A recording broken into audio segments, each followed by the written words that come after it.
friends. You saw the title of my contribution to this Point Loma Convivium, Poverty and Wealth. And it was a very short title and not such a very spiritual title, it seemed.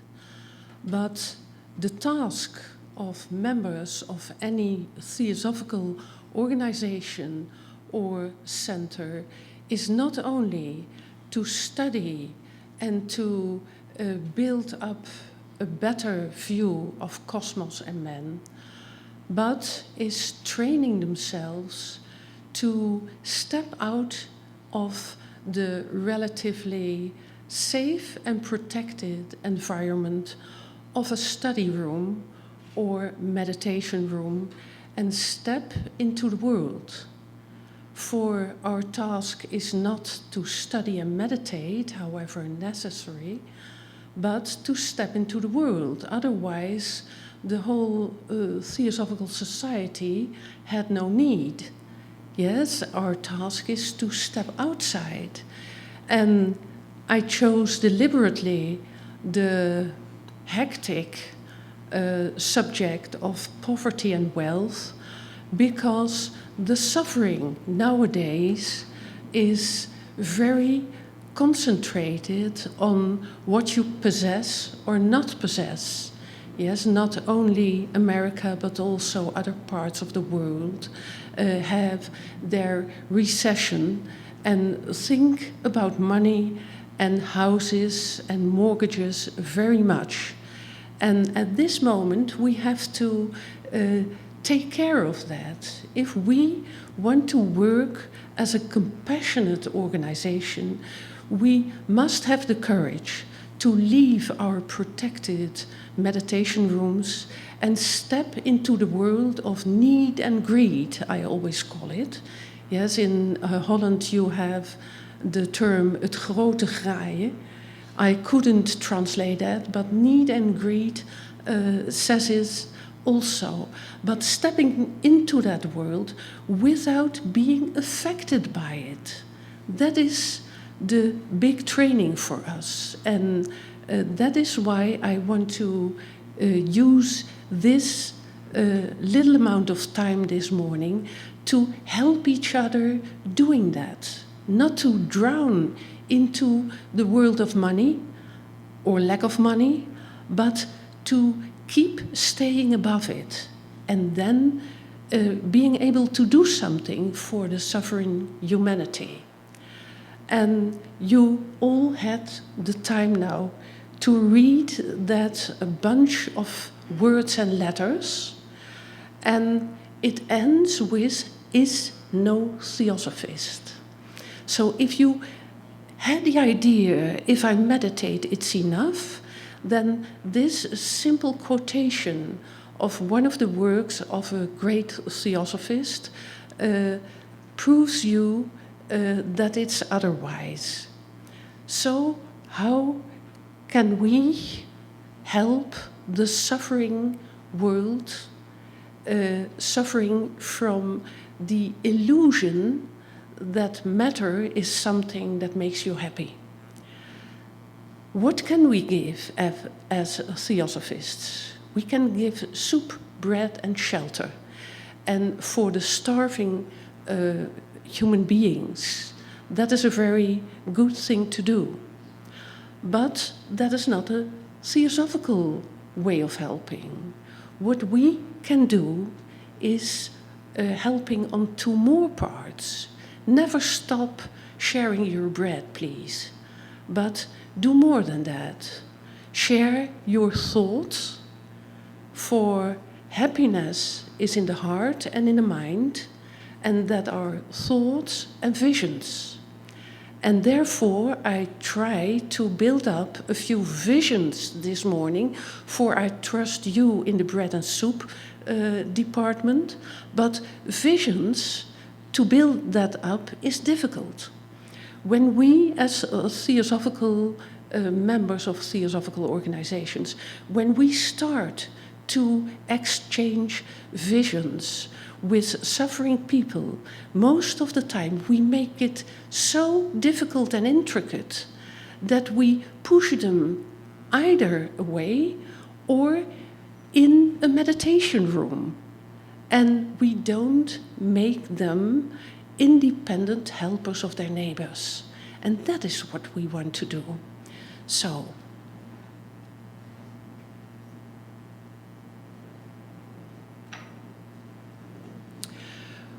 we want to see with you, with all our friends here, we want to see poverty and wealth in a new light. And a new light, seeing in a new light, is a vision.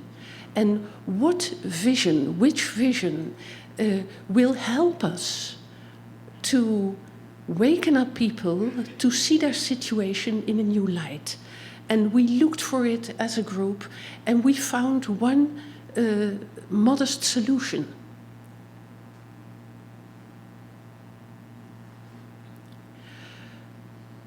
We always use the vision of a living universe, and you don't think about that. To resolve the problem of poverty and wealth, you have to give people the idea that the universe is a living organism.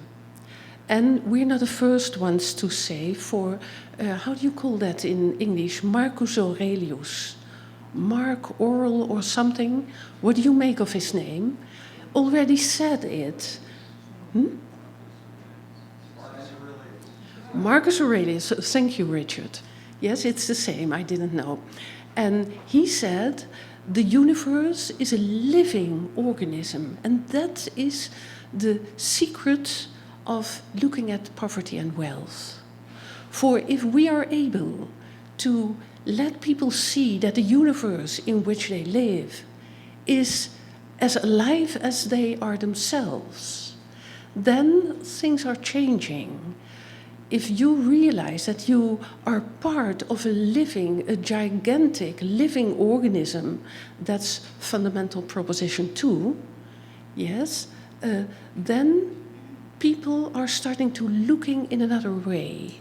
Then you can see that higher than the human level, there are living beings that are higher, and you can call them gods or whatever. Every name is okay. It's not the name, it's the way you act to them. Yes, never pray to people higher evolve, respect them, but don't put your hand, can I get something from you? But, and that is one of the solutions of the problem, you realize that there are as many living beings not so far evolved as you as a human being, and they are alive as well. And of course everyone says, yes, I know the cat, the dog, the animals, the plants, and so on. But lower than that, you have the atoms. And take the nearest atoms. Those are atoms of your body. How many people look into the mirror when they wake up, Erwin, and see a whole family of living atoms? They see their face and they see their hair and so on. No, you see a whole family, your family, of living atoms. And they are so nice that they let themselves organize into a form which you can use. They are so nice to be part of your legs and you can walk. They are so nice to be part of your throat and so on, and you can talk. Yes? Without those living beings, you couldn't do that. Yes? So next time you look into the mirror, you say hello to your family. Yes? And that is even for Theosophists a new idea. And you think perhaps, why on earth do I need that to solve the problem of poverty and wealth? But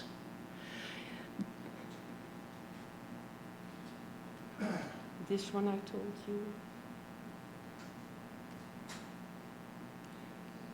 This is important. Those beings higher and lower and in the middle, the human beings, are connected with each other. Nothing is like loose sand. We are connected in a very special way.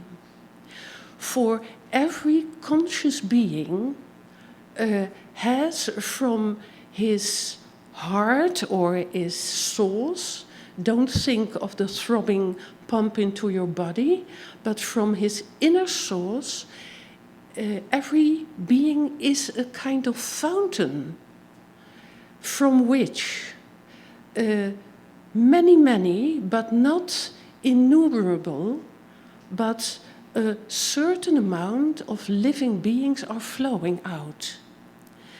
And we are the rays of an inner sun.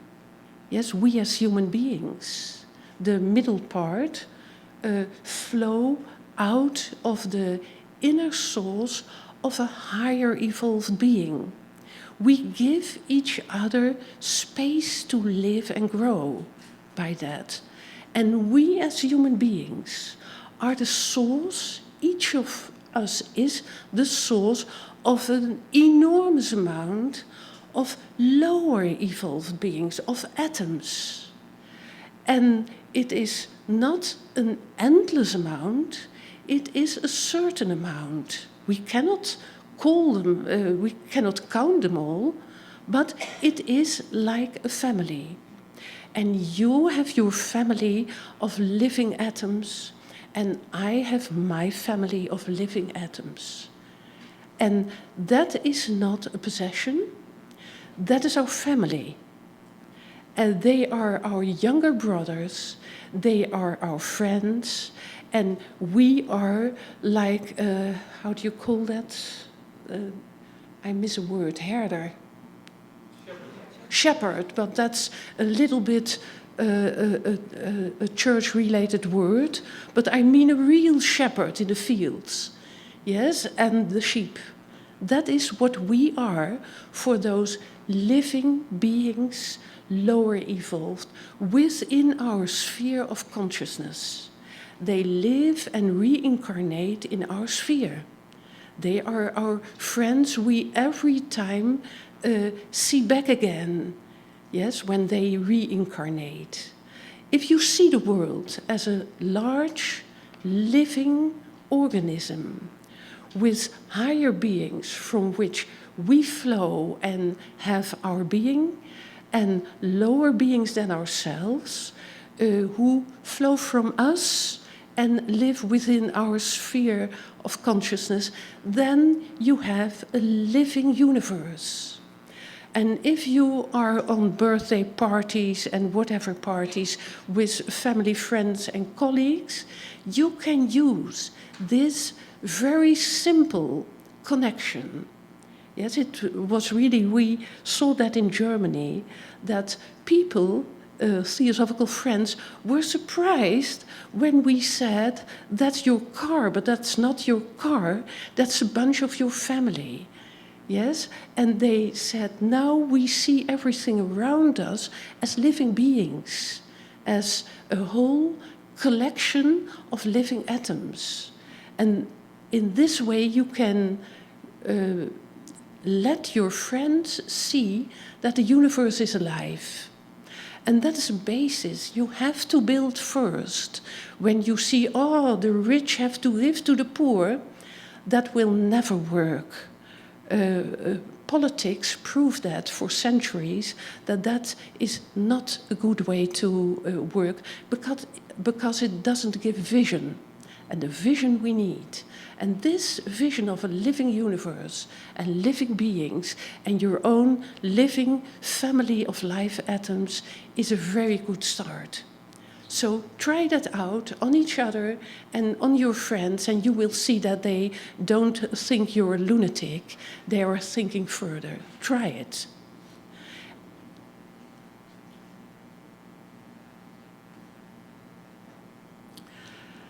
And then there's the question, the interrelation between we as human beings, and there comes the jewel of karma comes in the arena. For what are we for each other? We are only for each other the channels by which your life atoms reach you. There is a whole circulation of atoms in this universe. And your atoms reach you in most of the cases through other human beings. Your parents feed you, yes? How do you call that? The peanut butter and so on, yes? And your teachers feed you with thoughts, yes? ABC, and then more difficult and more abstract. And the inspiring people in your surroundings feed you with ideals. And ideals you hardly find through books. So reading is good, but searching for inspiring people is being fed by the living ideals. So I'm a librarian, I know what I say. Yes? Can you follow this? Can you see your task to let the life atoms flow? The life atoms, the family of other people in your environment. And when you have this picture, then you can conclude two things.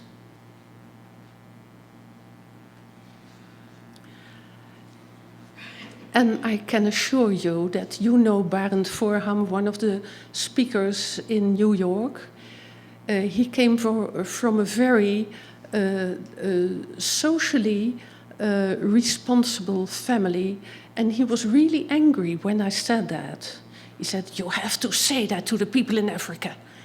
Yes, but in fact it is a breakthrough, the illusion that you are poor. No person having nothing to eat must put a sticker on himself saying, "I am poor." No one is poor. When you reincarnated, when you left this level of consciousness and you fell asleep for the long sleep, you died, then you leave behind your whole family of life atoms with which you have a good combination, for which you are the atmosphere in which they can live. You leave them behind.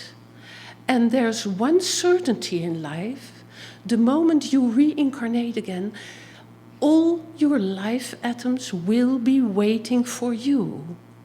The only problem in this world is that other people live under the illusion that life atoms are no living things and they don't belong to you, but matter is matter and it's mine when I can grasp it. Yes? So you are never poor. Your life atoms are always there when you return. So poverty does not exist.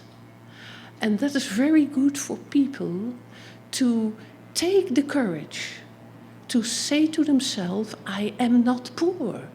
Somewhere in this world are my life atoms by which I can live my life." And they never moan again, and they're never aggressive again. They just look for possibilities to let the family come back. And the second one is even more healthy than the first one. Wealth does not exist. For you cannot possess life. You never can possess a living being. Yes, people say, "I have 3 children or 2 children." You have nothing. There are 2 reincarnating friends which you help to reincarnate again to start their own life. So listen to your father, but you are not a possession of your parents. and you never possess. So, I have to travel with her for 1.5 weekend.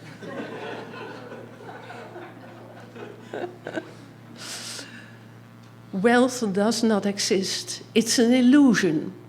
And it's a dangerous illusion because it is a consciousness shrinking. How do you say that in English?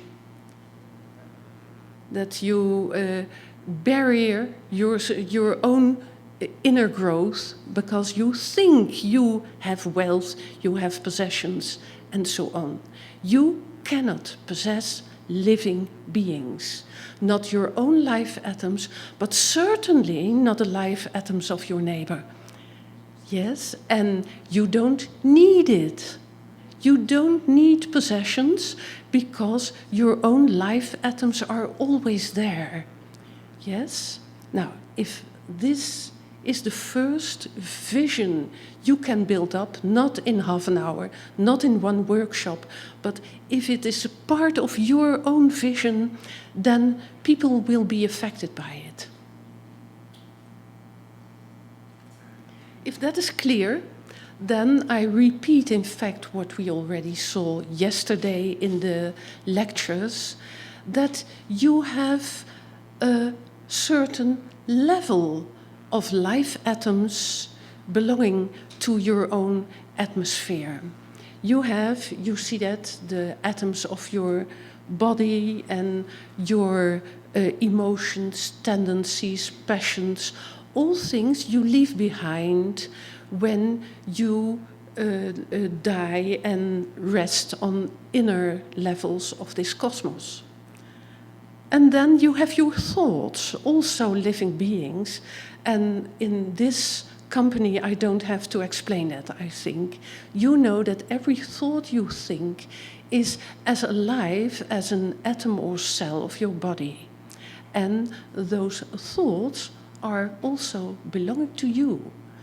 And then you have your ideals, you take them with you when you are resting and come back later with your ideals built in your character, and that makes you grow a little bit after each incarnation.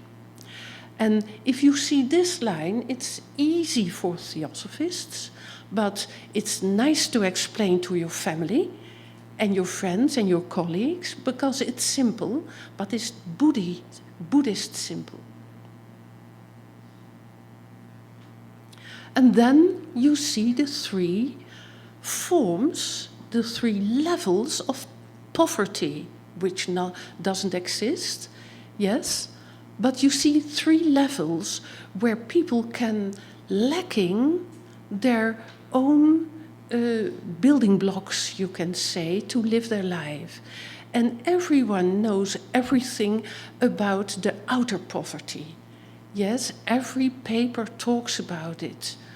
Now, we saw 100 television channels at our hotel, and I only found C-SPAN, yes, and that was quite dry and boring.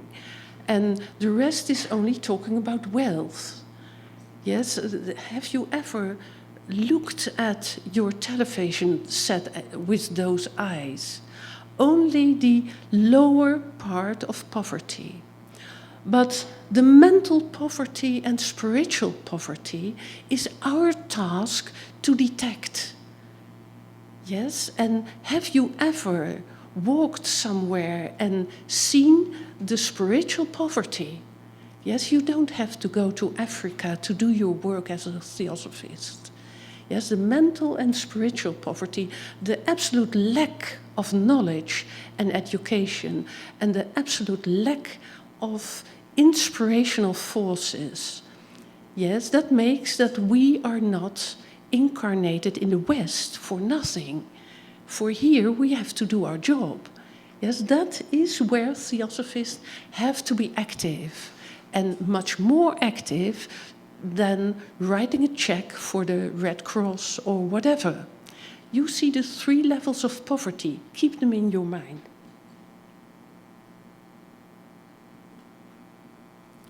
And with this vision at the background of your thoughts, you can look around you, and then you see that poverty, within brackets, is first the fact that your own family of life atoms cannot reach you by whatever cause. But there's a much more serious form of poverty, that is that they reach you. Your parents give you everything. They give you food, they give you thought and a good education, and they are inspirational workers for humanity. And then, folks, yes, you can say, oh, it's nice, and I stay in bed the whole day and I do nothing. Yes, that is a lethargy. Is that an English word? Lethargy? Yeah, lethargy? Yes, and that is what you can have when you have all your life atoms coming to you. Yes, and still you don't do nothing with them, because you are not the shepherd and the guardian of those life atoms. From a very young age on, you have to be responsible for all your instruments. And that is the lethargy. And the apathy is where Helena Petrovna Blavatsky also talked about one of the largest causes of misery in humanity is the apathy of the possessing classes. You know that. Yes, and then you can say, oh, those possessing classes. But who are we? Are we active enough to share our thoughts and ideals with others, or are we only meditating in our own safe room? For that's the easy way. It is much more, it takes much more of you when you go out in the world of need and greed and give your visions, for free of course, but then you receive also the, how do you say that, the adversity of people who are scared of your visions. Yes, and in your own safe meditation room, you will never meet them. So stepping out is not dangerous, but karmically challenging than only studying. So I'm not making it very easy for you, but that's what I think we have to do.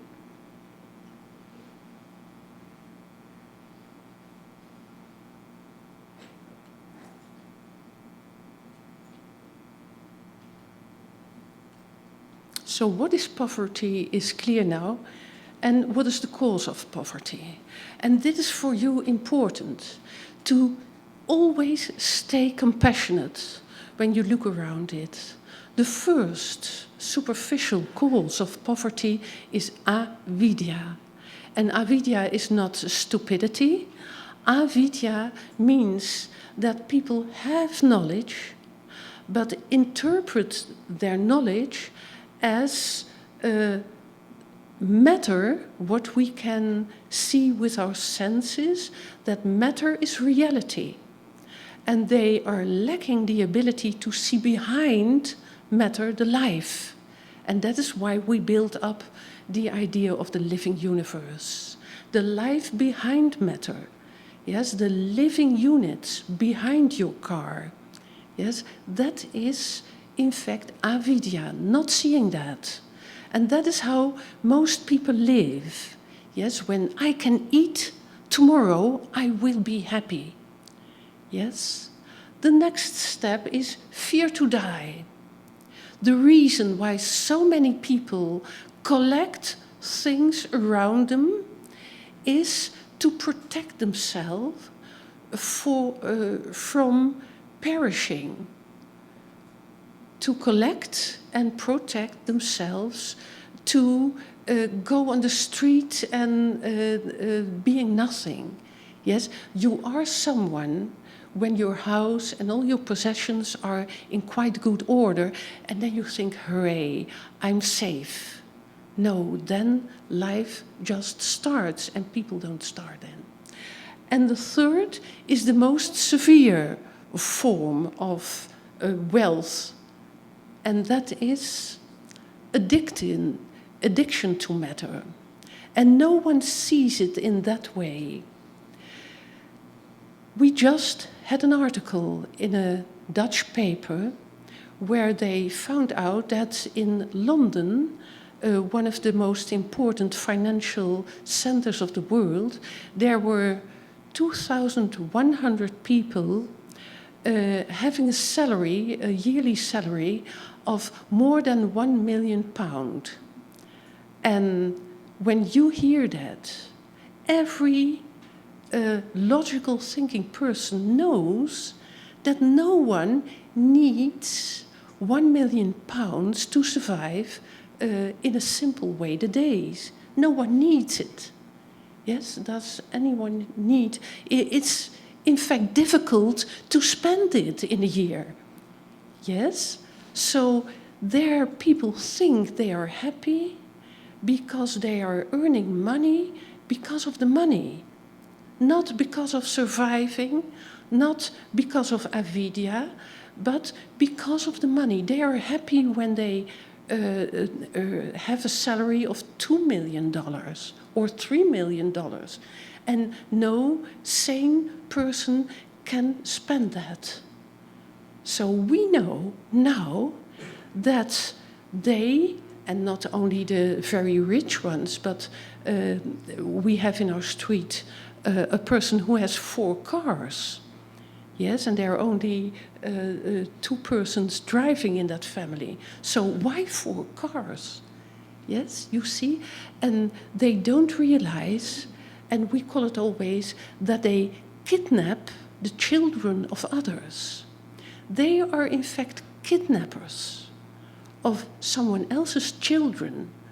And no person with much wealth realizes that you are not stealing, but keeping the children of others, by which other people cannot grow and evolve as they should. For everyone has his own flock or family of living atoms. So it is really an addiction. They cannot stop anymore with that. You know that in Holland, people said we have to stop the bonuses. And it is very leerzaam, educational, to read the remarks in the papers afterwards. Yes? Shouting and crying, don't touch my bonuses. Yes? It is an addiction to matter. Yes? I didn't insult someone? No.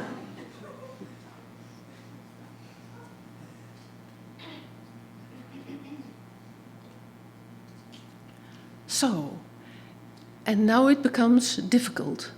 From my own background, I'm very used to very heated conversations in the family about how to solve misery in the world. And everything they did was shouting at each other on a political level. And thank the gods, I found a Theosophical organization where they taught me to rise above it. Yes, are we able in our workshop to find non-political solutions for this problem? For that is inspiring. The rest is not inspiring. So the vision of the living universe, I try to explain it to you. And if you like this subject, try it out for yourself. The vision of emanation I gave to you, and the mentality change from the illusion that you possess life atoms, growing into the vision that you have to guard and protect them. They are your brothers, and that is the reason why you have to take care for them. And if you are able to take care for them, then the Third stage, elevate them. And that is what you do during your studies. You elevate your thought, living beings. You elevate your ideals with each other. We help each other with that. So that is the mentality change to from possessing to inspiring your own family. That is the avidya part. Now we have the more serious, the fear to die and perish level of keeping things to yourself that are not yours. And I think we do a quite good job in our organizations. We all do explaining reincarnation, explaining that you never can perish, that you always will return in whatever quality, yes, in whatever quality of mind, and that you don't have to have fear and therefore collecting around you so many so-called matter.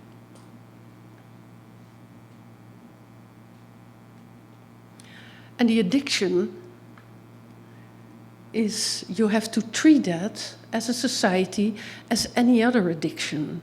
And we made a joke and said some practical things, and you can laugh about it, but I really think that the education of your children to see the illusion and ridiculousness of 4 cars and £2 million a year.